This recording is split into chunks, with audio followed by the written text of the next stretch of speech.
Baik, bismillahirrahmanirrahim. Assalamualaikum warahmatullahi wabarakatuh. Hari ini tanggal 3 Agustus 2020. Semoga kesehatan, kebaikan, dan kebahagiaan senantiasa terlimpah kepada kita semua. Amin, amin, ya rabbal alamin. Nah, hari ini kita akan mempelajari tematik tema 1. Sudah masuk ke subtema 3 tentang lingkungan dan manfaatnya. Untuk pembelajaran ini ada pembelajaran 1, 2, dan 3. Adapun tujuan pembelajarannya yang pertama, kalian dapat menjelaskan cara memelihara organ gerak manusia dan gangguan yang ada pada organ gerak manusia. Yang kedua, kalian dapat membuat karangan dari ide pokok. Yang ketiga, kalian dapat menjelaskan penerapan sila-sila Pancasila dalam kehidupan sehari-hari.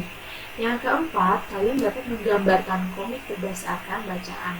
Dan terakhir, kalian dapat menjelaskan manfaat letak geografis Indonesia di bidang sosial dan bidang ekonominya.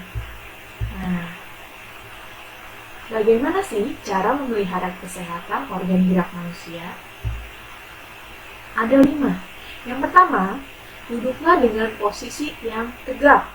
Yang kedua, tidurlah dengan posisi terlentang atau miring, dengan posisi tubuhnya diluruskan. Boleh kalian tidur terlentang atau kalian tidur miring, tetapi posisi tubuhnya harus diluruskan. Yang ketiga, berdirilah dengan posisi tubuh tegak. Yang keempat, konsumsi makanan bergizi seimbang, misalnya, tapi terutama yang mengandung vitamin dan mineral. Yang terakhir, kalian harus olahraga secara teratur. Kenapa sih ini penting? Karena kenapa kita harus hidup dalam posisi tegak atau kita harus berdiri dalam posisi tegak? Kelima ini penting karena dapat menyebabkan gangguan pada organ gerak manusia. Ini bisa dilihat kalau kalian hidupnya tidak tegak. Ini ada seperti ini, ada seperti ini, ada seperti ini, maka akan terjadi gangguan pada organ gerak kalian. Nah, apa aja sih namanya? Ada kyphosis. Nah, contoh kyphosis seperti ini. Kyphosis itu apa? Nah, kyphosis itu merupakan kelainan tulang belakang yang melengkung ke depan nih, melengkung ke depan, sehingga seseorang yang mengalami ini akan menjadi bungkuk. Oke? Nah, kyphosis ini menyebabkan tekanan berlebih pada tulang belakang sehingga menyebabkan rasa sakit. Hal ini juga dapat menyebabkan kesulitan bernafas karena tekanan akan tertuju pada paru-paru. Jadi kyphosis ini tulang belakangnya, nih kalau lihat, kalau yang tulang belakang normal, akan lurus seperti ini. Tapi untuk yang menderita gangguan kyphosis, tulang belakangnya itu akan melengkung ke depan. Dan saat melengkung ke depan ini, melengkung ke depan, itu menyebabkan kalian menjadi bungkuk.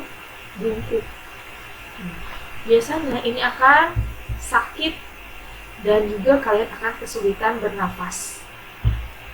Nah, jadi bisa dilihat kan perbedaannya untuk yang normal dan yang kyphosis. Ingat, kalau kyphosis itu jadinya membungkuk. Selanjutnya ada lordosis. Apa itu lordosis? Nah, lordosis itu gangguan tulang belakang juga, tetapi pada punggung bawahnya. Jadi punggung bawahnya ini memiliki kelengkungan berlebihan. Kalau yang tadi kan ada di atas, ini ada di bawah untuk lordosis. Jadi ciri penderita lordosis yaitu punggungnya lebih rendah serta perut dan bokongnya terlihat lebih menonjol. Hal ini menyebabkan rasa sakit. Jadi gini, saat tulang punggung yang bawah ini kelengkungannya berlebihan, otomatis perutnya pun akan terlihat lebih menonjol dan bokongnya pun akan terlihat lebih menonjol. Nah, ini saat seperti ini itu menyebabkan rasa sakit. Untuk lordosis itu kebalikan dari kyphosis. Kalau kyphosis kan di sini nih, kalau lordosis di bawah sini. Ini juga melengkungnya ke depan, kalau ini ke belakang. Lordosis. Oke, selanjutnya ada skoliosis. Skoliosis. Nih, skoliosis. Oke. Jadi kalau skoliosis ini melengkungnya tulang belakang ke arah samping. Nah, ini tulang belakangnya ini ke arah samping. Kalau normal kan lurus begini. Kalau skoliosis seperti ini. Oke. Jika dilihat dari belakang, tulang belakang melengkung ke samping seolah-olah membentuk huruf S. Lihat kan? Ini kalau ke samping seperti membentuk huruf S. Ini juga menyebabkan rasa sakit. Ini skoliosis. Jadi tulang belakang itu melengkung ke samping. Oke. Nah, dari tadi Ibu sudah memperlihatkan gambar-gambar. Kemarin juga Ibu sudah memperlihatkan kalian atau menjelaskan tentang gambar ilustrasi. Oke, selanjutnya, nah ada gambar ilustrasi lain selain gambar dekoratif, selain kartun, selain karikatur, dan gambar realis. Apakah itu? Nah, ini komik. Jadi komik itu merupakan salah satu bentuk gambar ilustrasi juga.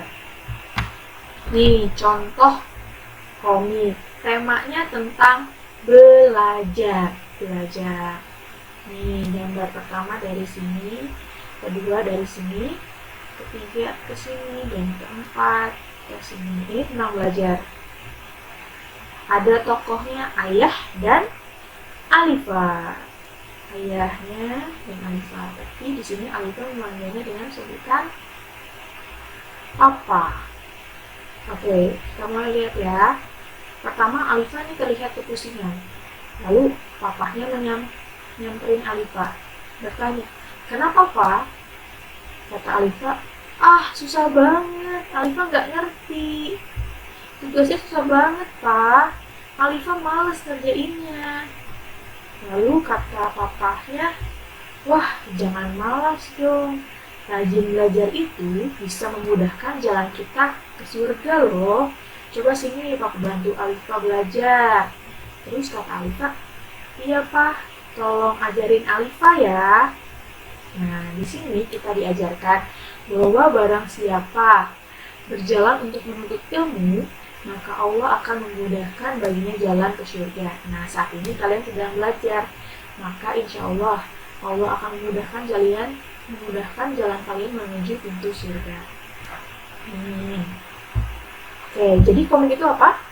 Nah, jadi komik itu adalah urutan gambar yang semuanya membentuk jalinan cerita. Tadi ada 4 gambar. Gambar pertama, kedua, ketiga, dan keempat. Dari sini ke sini, ke sini, ke sini. Itu membentuk sebuah jalinan cerita. Nah, langkah menggambar komik berdasarkan bacaan ada 5. Yang pertama, tentukan temanya. Tadi temanya tentang belajar. Yang kedua, tentukan karakter tokohnya. Nah, tadi tokohnya ada siapa saja? Ada Alifa dan ada papahnya. Yang ketiga, tentukan wataknya. Nah, watak Alifa itu seperti apa? Watak Alifa itu mau mendengarkan nasihat. Lalu watak papahnya Alifa mau membantu, suka membantu, seperti itu. Lalu keempat, buatlah cerita dan tempat terjadinya cerita. Oke, jadi ceritanya tadi ada Alifa dan ada papahnya. Lalu ceritanya Alifa tuh kebingungan. Alifa nggak bisa ngerjain tugasnya. Lalu datanglah papahnya. Papahnya menolong, berniat untuk membantu Alifa mengerjakan tugasnya. Tempat terjadinya cerita di mana tadi? Tuh, tempat terjadinya cerita tadi itu di kamar Alifa. Nah, setelah selesai 4 itu, baru kalian bisa menuangkan dalam bentuk gambar. Oke, nah tadi sikap Papa Alifa itu sikap yang baik ya, karena membantu Alifa yang sedang kesulitan. Membantu orang yang sedang kesulitan termasuk ke dalam nilai Pancasila. Nah, membantu orang kesulitan itu termasuk ke dalam sila berapa? Betul, sila kedua, kemanusiaan yang adil dan beradab. Nah, selanjutnya di sini ada pertanyaan. Termasuk sila keberapa contoh sikap di bawah ini? Oke, yang pertama, sholat berjamaah. Termasuk sila keberapa? Benar, sila pertama. Ketuhanan yang Maha Esa. Lalu, membantu nenek yang menyeberang jalan, termasuk sila keberapa? Betul, sila kedua. Kemanusiaan yang adil dan beradab. Lalu, bermusyawarah dengan teman, termasuk sila keberapa? Ya, tepat sekali, termasuk sila keempat. Kerakyatan yang dipimpin oleh hikmat kebijaksanaan dalam permusyawaratan perwakilan. Oke, nah ini sila keempat. Di sila keempat ini ada nilai kerakyatan. Nah, kerakyatan yang dipimpin oleh hikmat kebijaksanaan dalam permusyawaratan perwakilan. Untuk hari ini kita belajar sila keempat. Nah, oke, jadi sila keempat ini bermakna bahwa setiap rakyat itu memiliki hak, kedudukan, dan kewajiban yang sama. Serta musyawarah dan gotong royong itu merupakan bagian dari masyarakat.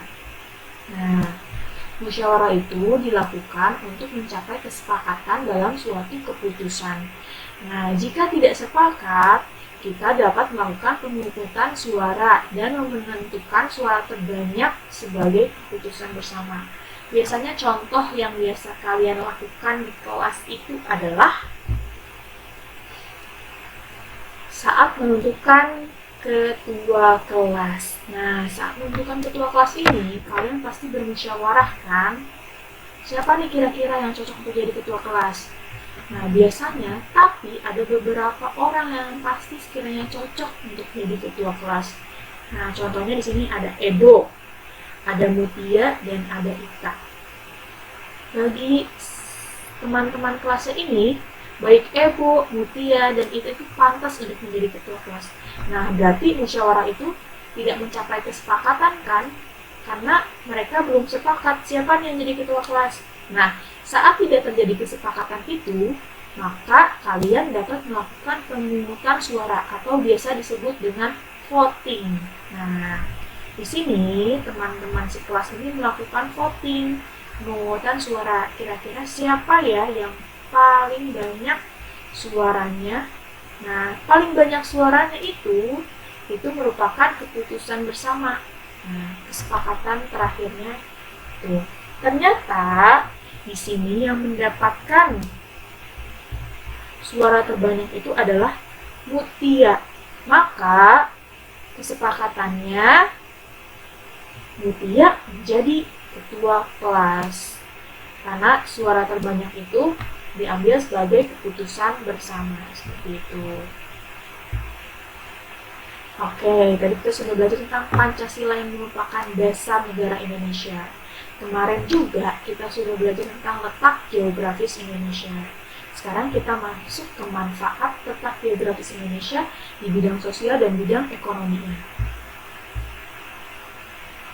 Nah, di sini, letak geografis Indonesia itu terletak di antara dua benua dan dua samudra. Ada benua Asia dan benua Australia, dan ada samudra Pasifik dan samudra India. Nah, ternyata di sini ada manfaatnya untuk di bidang ekonomi misalnya. Manfaat apa sih yang didapat Indonesia? Jadi, karena potensi alam yang dimiliki Indonesia itu sangat baik, sumber daya alamnya sangat banyak, karena iklimnya, karena letak geografisnya. Nah, jadi komoditas perdagangan baik pasar lokal maupun pasar internasional itu berjalan dengan baik. Jadi di sini maksudnya potensi alam yang dimiliki Indonesia dapat dijadikan komoditas perdagangan. Lalu yang kedua, Indonesia juga sebagai destinasi pariwisata utama. Contohnya Bali. Lalu yang ketiga dapat menambah devisa negara. Dan yang terakhir, karena berada di wilayah yang subur dan memiliki iklim tropis, menjadikan setiap jenis tumbuhan yang tumbuh di Indonesia itu sebagian besar itu tumbuhan itu menjadi subur. Nah, karena subur itu dapat menghasilkan uang. Untuk manfaat di bidang sosialnya, karena letaknya strategis dan memudahkan bangsa Indonesia berhubungan dengan bangsa lain, sehingga proses interaksinya tuh berjalan lebih dinamis. Lalu Indonesia juga karena termasuk tempat yang strategis itu, Indonesia dapat menguasai bahasa asing secara tidak langsung. Yang ketiga, karena banyaknya pulau seperti yang kita pelajari dan kita termasuk negara kepulauan, jadi kaya akan beragam bahasa. Yang keempat, terjadinya interaksi dalam bidang sosial dan budaya di Indonesia, sehingga pengaruh budaya asing itu dapat masuk ke Indonesia. Jadi bukan hanya budaya dalam saja, tapi ada budaya dari luar yang bisa masuk ke Indonesia.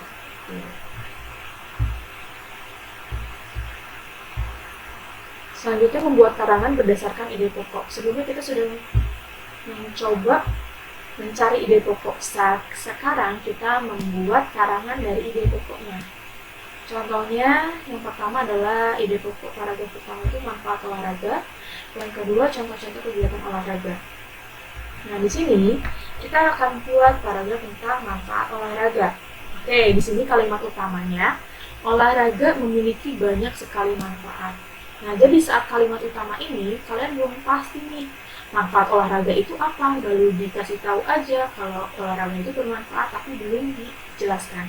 Nah, dijelaskannya itu di kalimat penjelas. Di sini, setelah kalimat utama. Saat kamu berolahraga, kamu membuat tubuhmu menjadi lebih kuat. Misalnya jantungmu. Di jantung terdapat otot jantung. Jantung bekerja keras setiap saat untuk memompa darah ke seluruh tubuh kita. Kita dapat membantu kerja jantung dengan berolahraga. Selain itu, dengan berolahraga dapat menghindari stres dan membuat daya tahan tubuh meningkat. Nah, jadi ternyata manfaat olahraga itu yang pertama adalah membuat tubuhmu menjadi lebih kuat. Lalu yang kedua, dapat menghindari stres. Dan yang ketiga, dapat membuat daya tahan tubuh meningkat. Nah, jadi kalimat utamanya ini di sini belum menjelaskan apa saja sih manfaat olahraga. Nah, penjelasannya ada di kalimat penjelas. Begitupun paragraf kedua. Nanti bisa kalian baca ya. Oke. Jadi cukup sekian untuk pembelajaran hari ini. Semoga kalian semua paham apa yang Ibu sampaikan dan semoga pembelajaran ini bermanfaat untuk kalian semua. Terima kasih untuk hari ini. Wassalamualaikum warahmatullahi wabarakatuh.